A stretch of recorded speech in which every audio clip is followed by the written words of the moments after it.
சுற்றி இருப்பார். மலையாள தேசத்தில் தான் வாழ்ந்துட்டு இருக்கிறாரு. அந்த மலையாளத்தை எழுத்துலேயே அவர் போட்டிருக்கலாம். பட் மலையாள தேசத்தில் வாழ்ந்தாலும் தன்னோட தமிழ் உணர்வு என்னைக்கும் மறக்காம அந்த என்ற எழுத்தை வந்து தன்னோட நெஞ்சுக்குள்ள பச்சை குத்தி ஒரு இன்டர்வியூல அவரை கேட்குறாங்க கொஸ்டின், அதுக்கு அவ்வளோ விளக்கத்தை கொடுக்குறாரு. அம்மா, அப்பா, அறிவு, அரசியல், அஞ்சாமை. அஞ்சாமை அப்படின்றது என்ன அப்படின்னு கேட்கும்போது அதுக்கு ஒரு விளக்கம் கொடுக்குறாரு அவர்.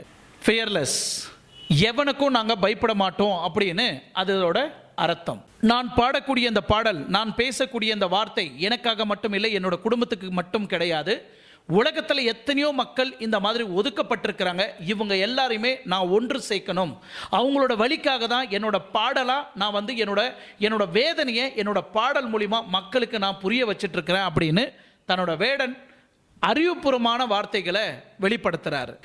இந்த இடத்துல ஏன் ஒதுக்கப்பட்டிருக்கிறாங்க அப்படின்னு நீங்கள் சொல்கிறீங்க ஆர்கே அப்படின்னு நீங்கள் கேட்டிங்கன்னா, எஸ், இங்கே